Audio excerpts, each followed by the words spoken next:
कहानी शुरू होती है एक छोटे से गांव से, जहां एक पुराने टूटे फूटे हवेली में कोई भी रात को जाने की हिम्मत नहीं करता था।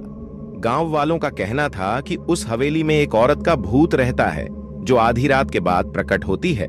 कहते हैं कि कई साल पहले उस हवेली में एक नवविवाहित दंपति रहा करते थे। एक दिन दंपति के बीच किसी बात को लेकर झगड़ा हुआ और गुस्से में पति ने अपनी पत्नी को हवेली के एक कमरे में बंद कर दिया।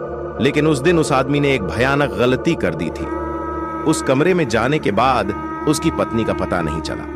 कुछ दिनों बाद उस औरत की लाश उसी कमरे में मिली। इसके बाद से गांव के लोगों ने उस हवेली में अजीबोगरीब आवाजें और हलचल देखी। लोग कहते हैं कि उस औरत की आत्मा अब भी वहां भटकती है, अपने साथ हुए अन्याय का बदला लेने के लिए। कई लोग जिन्होंने वहां रात बिताने की कोशिश की या तो पागल हो गए या फिर कभी वापस नहीं लौटे। आज भी गांव वाले रात के समय उस हवेली के पास जाने से डरते हैं। कहते हैं यदि कोई उस भूतिया हवेली में रात बिताने की हिम्मत करे तो उसे उस औरत की चीखें सुनाई देती हैं और वह पूरी रात डर के मारे कांपता रहता है। यह कहानी सुनकर गांव के लोग और भी डर जाते हैं और अपने घरों के अंदर सुरक्षित महसूस करते हैं।